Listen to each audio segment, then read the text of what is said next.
imagine, I just want you to all imagine that this is a teleserye. One movie that we are watching. So now we already finished 1, 2, 3 episodes. So now we are on the 4th episode of our series. Parang Netflix lang. Sa mga mahilig manood ng Netflix. Okay, so let's review our characters in our story. So we have King Ahasuerus, who is also King Xerxes. They have, magkaiba lang yung name na ginamit sa ibang version. But King Ahasuerus and King Xerxes is just the same and one. So King Ahasuerus is the reigning king of Persia at that time. At si King Ahasuerus, mahilig siya sa food. And he likes feasting and banquet. Then we have here Queen Vashti, who is the reigning queen at that time. And because she never appeared to the king when she was summoned, na-deposed. So natanggal siya sa kanyang pagkareyna. And then here comes our bida, who is Esther. She was the replacement actually of Queen Vashti. After parang they had beauty pageant, ask all the virgins from the empire to come to the king, present themselves and see kung sinong pwedeng pinakamaganda at papalit sa queen. And so, to make the story short, Queen Esther was chosen, handpicked by the king to be the replacement of Vashti, Queen Vashti. And the next character we have here is Mordecai. Mordecai is the object of Haman's rage and anger. And Haman is the villain or the kontrabida in our teleserye. Haman was the one who wanted to kill Mordecai. And not only Mordecai, sa sobrang galit niya, he included all of the Jews to be destroyed. So, we left off in the story last Sunday where Haman, because he was the second in power in all of Persia, and he had the signature of the king, so he made the edict, isang law that cannot be broken, that all of the Jews will be destroyed at a certain time. So because of this news, we see that the situation was the Jewish people had a very, very serious problem. They were in a terrifying situation where all of them are going to expect a one-day that all of them will be killed. Grabe. And so because of this, Mordecai, who was very distressed si Mordecai. So Mordecai, what Mordecai did, he put on sackcloth, sinira niya yung damit niya, he put on sackcloth, put on ashes on him, went to the usual place where he is, which is in the King's Gate, di ba? Naalala nyo last Sunday, he always goes to the King's Gate. So he went there, started to cry, wail, and mourn because of this situation. And so because of that, Esther's maidens and Esther's eunuch saw. So what they did, they went to Esther and told Esther about it. Sabi nila, Esther, your cousin Mordecai is in the King's Gate. Ayun, naghihihiyaw. Iyak ng iyak. If we just imagine the story, why is he crying? What's happening? Okay, to cut the story short, Esther told the eunuch, okay, can you go to Mordecai? Ask him what is the problem? What is the reason why he is crying and wailing there in the King's Gate? So the eunuch went to the King's Gate, asked Mordecai. When they were having a conversation, Mordecai told the eunuch, okay, eto, here is the copy of the edict that was passed. Can you please give this to Esther so that she can read what's happening? Okay, give this to her and then show it to her. And one more thing, one more thing. Tell her to go to the king and plead for her people. That's what Mordecai told the eunuch. So si eunuch ngayon, he went to Esther and told all this information to Esther. can you imagine, if you remember, during our chapter 1, Mordecai told Esther not to ever tell that she is a Jew. Sabi niya, huwag mong sasabihin that you are a Jew so that you will be safe. Okay, don't tell them that you are a Jew. And now here, tell the king and plead for him. I've plead to him for your people. So, what are you doing? Parang gano'n, no? Parang I am being placed in a situation na mapapahamak ako. If you were asked to do something that your life will be at risk, are you going to do it? Pag tinanong ka, kunyari may pinagawa sa'yo, alam mo naman mapapahamak ka, are you going to do it? So we can see here that Esther was in a position where she needed to make a decision. She was asked to go to the king and plead.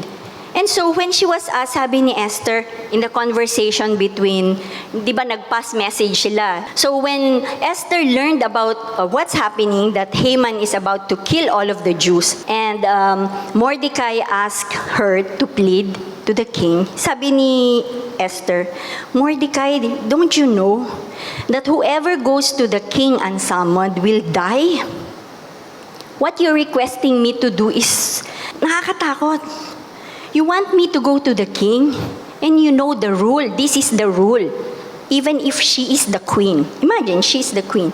She cannot just go into the king, barge in the room of the king and say, hey, honey, can you please, Haman is, going to kill me. Can you just, tanggol me? Parang ganun, Hindi niya pwedeng gawin yon kasi there's a rule. There's a protocol. You cannot just go to the king. On the other hand, if she doesn't do anything, pag wala naman siyang gagawin and stay silent, she will still die. Why? She is part of the yung rule, yung edict, that if they found out that she is a Jew, dead ball pa rin. Tigok, di ba? Both ends will still lead her to death. But can you imagine with me, no? Or can you just realize how Esther decided on doing or acting on this? She decided to do it. All of the scenario there is showing that parehas death. But she still decided. She still decided to do it. Why? Why do you think she did it? What is the one thing that made her do it? And when I was studying our passage, I learned in her life, she has submitted herself to God. But this mission that was asked of her to be done is very impossible, napaka-imposible. So that's why I entitled our conversation today as Mission Impossible. Kasi both ends, parang walang victory pupuntahan, di ba? Parehas patay. So, mission impossible for Esther. Sometimes we are afraid in our lifetime, we are afraid to face uncertainties. When we don't know what is going to happen on the other side, we don't want to do something. Sometimes when you are asked to go somewhere or you are asked to do something, ayaw mong gawin kasi hindi mo alam what the result will be. Alam mo yon, when you are uncertain of the result, you won't move. Most of the time, we need to be 100% sure of the result before we do an action. Sino sa inyo ang sigurista? You want to be 100% sure before you make the first move. Diba? Sasabihin natin, ay, kailangan kong pag-isipan mabuti, baka mabudol-budol ako. Pinag-iisipan natin mabuti. But, you see, in Esther's life, she decided. She made an act, or she decided, she made a choice. Nasa crossroads siya, but she made the choice to side with her people and with God's people. And why is that? I believe that when we rest in God's safety, we are secured even in uncertainty. Esther was not certain of what will happen with her audience with the king. Hindi naman niya alam kung anong mangyayari. But she still acted on her decision. So when we say rest, rest means trust. Trusting in God. Trusting in the plan of God. Fully trusting in the plan of God. Whatever lies ahead. Whatever is the result. Whatever is there behind or there in front of us. We don't know. But when we rest, we fully give to God our trust. And we are sure that we are secured even in uncertainty. Sometimes in life, we have all these thoughts, maraming concerns, maraming problema na iniisip, ganyan. But when we rest in God, we all give it to Him. That means when we rest, we calm ourselves in God. So in our conversation, Esther's risk, her making the risk, confirmed that God was her source of safety. So before we continue and dig more on the principle that I wanted to share with you, I want us to focus on what exactly happened before Esther acted on her decision to implement what Mordecai asked her to do. So the plan is she needs to go to the king and plead to the king. Sabi ni Mordecai, go to the king. Sabi naman ni Esther, hindi ako pwedeng pumunta sa king. Tapos sabi naman ni Mordecai, bakit ito yung purpose kung bakit ka nandito, bakit ka nilagay dyan. Right? So now, maybe because of that, Esther now understood her real purpose, her real role in this situation, in this whole situation. So what did she do? Esther asked Mordecai to assemble and gather all of the Jews in Susa. And what did they do? What did Esther request? She requested them to pray, to fast for 3 days. So I believe this is the most vital preparation that Esther did before she acted, before she went in to do her mission, her impossible mission. Chapter 5 is the continuation of last week. So it says in verse 1, on the third day, this is the last, after na ng fasting nila to. On the third day, Esther put on her royal robes, stood in the inner court of the palace in front of the king's hall. The king was sitting in his royal throne in the hall, facing the entrance. So I was imagining that this is the layout of the palace. So yung red, ayan yung inner court, tapos yung blue doon, yun yung throne hall. So it says in the verse now that Esther, on the third day, put on her royal robe. Siguro nag-prepare talaga si Esther. Nilagay niya, nagbihis na siya, nag-makeup siya, nagpabango, para mapansin siya ni King siguro when she is there in inner court. But I was also imagining, siguro kaya niya sinuot yung robe niya because that's the last time she's going to wear it. Di ba sabi niya, she just told Mordecai that if I go there unsummoned, I might die. So maybe, okay, isuot ko na. Ito na yung last time naman siguro na susuot ko to. Lord, tulungan mo ako. Siguro ganun ang sinasabi niya. And then, this was maybe the scariest moment in her life. Nakakatakot siguro to. Kasi she was expecting that the king might kill her because she went there unsummoned. But let's see what happened next. When he saw Queen Esther standing in the court, he was pleased. Natuwa si king. He was pleased with her and held out to her the golden scepter that was in his hand. The scene that you were expecting to happen, now which is the protocol. Anybody who goes there will be killed if you don't get summoned. Yun ang expected na scene, no? Pero hindi yun ang nangyari, kabaliktaran. What happened was, the king was pleased with Esther, held out the scepter, and parang niyang sinasabi, okay, come, advance to me, come here. Diba? Ang ganda. Which is something that we did not expect. Her description of King Ahasuerus was not really totoo. Diba, he told Mordecai, I might die if the king will see me. So her description was not really brutal. Hindi naman siguro brutal na masyadong matapang itong si King Ahasuerus. When the king saw Esther there in the courtyard, maybe, let's just presume na ganito ang nangyari kaya na-pleased yung yung king sa kanya is that, nung nakita niya si Esther, wow, ang ganda ni Esther. Na-remind siguro si King Ahasuerus of the first time na he chose Esther, no? Wow, this is the lady that I picked, ha? She's so beautiful talaga.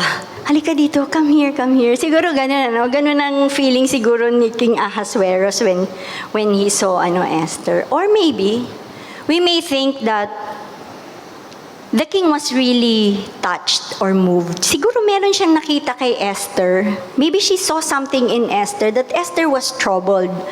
And that's why he wanted Esther to come to him and tell him. So this is one of something that we did not expect that will happen. So nabaliktad yung sitwasyon. So this is maybe one of the reversals that we can see in the story. An impossible situation became a possible condition. Imposible kasi yun yung pag punta niya sa king. That was very impossible. It's a no-no It's a no-no. But then it was reversed and became a possible condition. So that means Esther now, may alas, nasa kanya na yung alas. Kumbaga, umokay na si king Come Esther. So that means it's already a way for Esther to tell the king what her request is. So then the king asked, what is it? What's the request? Bakit siya nandoon? Bakit siya pumunta? So the king asked, what is it, Queen Esther? What is your request? Even half of my kingdom, I will give it to you. Galing, no? Kanina takot na takot, pero ngayon, Esther, come, tell me, what do you need? What is it you want? What did Esther say kaya?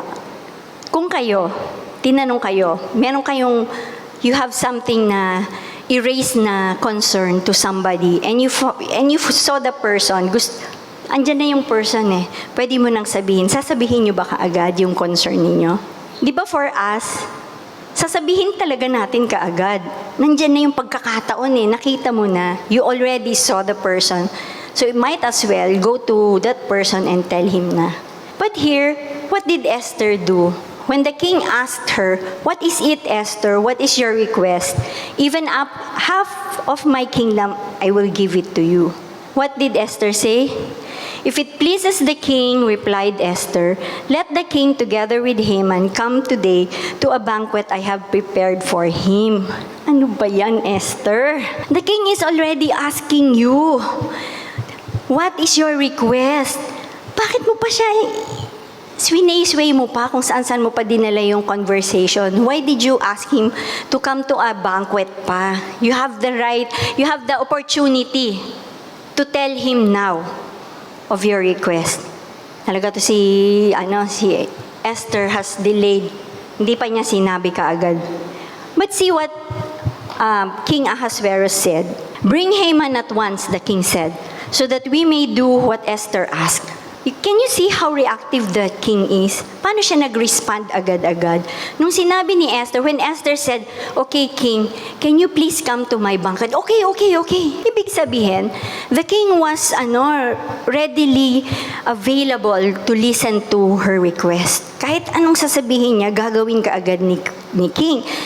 And it so happened na, di ba, sinabi niya, I will give you half of my kingdom.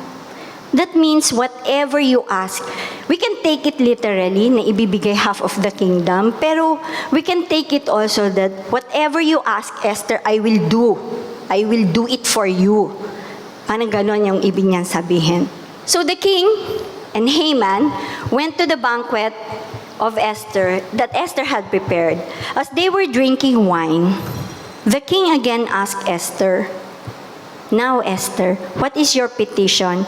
It will be given you. And what is your request? Even up to half of the kingdom, it will be granted.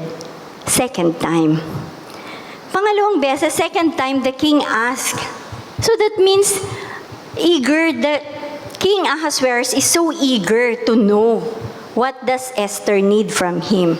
Then I was imagining, how the conversation was. Sabi ni Esther, my petition and my request is this. Okay? So, this scene, I am trying to imagine how it was sa time natin ngayon. Siguro sabi ni King Ahasuerus, okay, Esther, you said that we'll go to your banquet. Now we're here at your banquet. What is your request, my dear? King, do you love me? Of course, Esther, I do. That's why I came to your banquet. You asked me to come, so I came. Okay, are you happy to grant my request? Oh my goodness. I was just asking you now, what is your request? You keep on stalling. You don't want to tell me. Tell it to me now. I am asking you. Okay, then, can you come to my second banquet? Oh my goodness. Pangalawang beses na naman. Hindi na naman niya sinabi. The king is already asking you, Esther. Siguro kung ako kapatid ni Esther, binatukan ko na yun eh. Patatagalin mo pa ba? 2 beses ka na tinatanong, what is your request, Esther? Come on, tell it to me. But you know, we don't really know the reason why. Hindi natin alam kung bakit hindi sinasabi ni Esther the reason why she's not telling the king. But we can presume that maybe she was calculating the risk. Baka mamaya, siguro iniisip niya, if I tell the king now my request and Haman is there, I haven't still gotten the confidence of the king. Baka later if I tell him, he might not side with me. You know, Haman is the second most powerful man in the empire and the king likes him so much. Tapos, if I tell him, I might die also. Baka mamaya, instead of it being a positive result, wala. And so maybe that's the reason why she didn't tell it to the king. Kaso dito lang mag-stop yung ating kwento. Gusto ko nga rin sabihin sa inyo pero hindi pwede. Hindi kikita si Netflix, sorry. So we have to stop here. And you wait next Sunday. Next Sunday, the following Sunday, you have to come if you want to know what happened next. So that you know the story. Pero hanggang dito lang talaga yung ating episode for today. And then let's look at another scene. Palitan natin yung scene natin. Dito si Esther, dito naman sa kabilang scene. Let's talk about Haman. In the next following verses, Haman was so happy to leave the banquet. Kasi of all people in the empire, he was the only one that the king has invited to accompany the king to the banquet. So he was so happy. He was so happy that when he saw Mordecai on the king's gate, nag-start na naman ang kulo ng dugo niya. Naggalit na naman siya. He was so angry because when he saw Mordecai, Mordecai never show any reverence to him.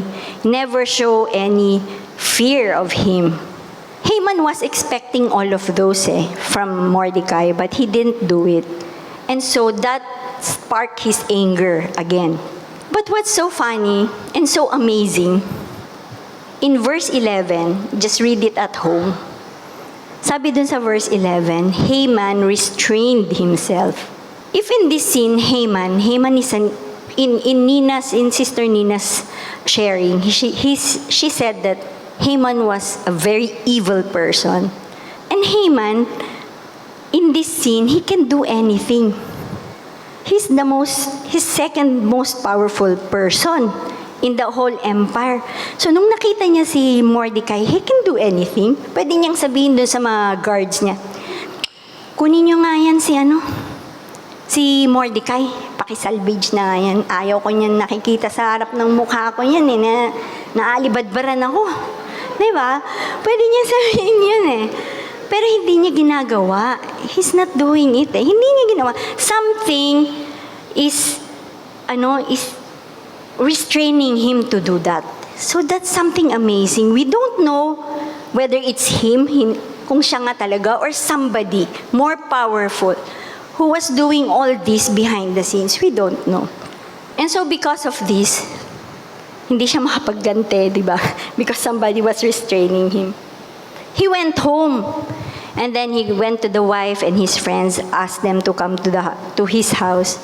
And then he started to boast about his wealth, boast that he has so many sons, how the king honored him, and how powerful he is above all of the other nobles in the whole empire. And not only that, he boasted also na, hindi nyo ba alam, I'm the only person that was invited to the banquet with the king. Nobody is invited, ako lang. So he boasted about it. Talagang he was all, like he's validating, no, his personality, himself, that he's powerful, he has all this wealth with him. I guess we can say that he puts everything, all this, what he has, material and power, as his source of safety, security sa buhay niya. Kasi it seems like, why is this one person, Mordecai, not giving me this honor? I am this powerful and he's not doing. So kailangan niya i-validate yung sarili niya. On the other hand, we can see that this is a very contrasting personality of Queen Esther. Queen Esther, even though we can say that she is wealthy because she is the queen, and we can also say that, sabi nga ni King, even half of the kingdom, bibigay niya. O, di ibig sabihin, wealthy din siya, di ba? Pwede siya maging wealthy. But she never put all of this as her source of security or safety. Even her favored position as a queen, hindi niya ginamit. I was imagining, pwede siguro niya sabihin, King, can you, pagtanggol mo naman ako. Pero hindi niya ginawa yun. She put her trust and security in God. I believe that when she prepared herself through fasting, God has answered her. God has favored her.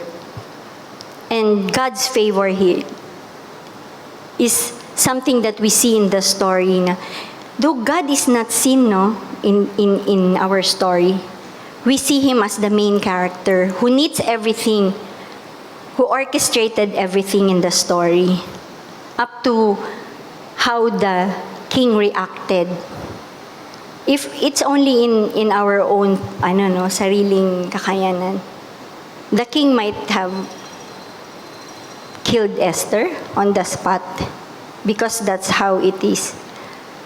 But because we see that something is moving in the story, in that situation, God, the king did not do that.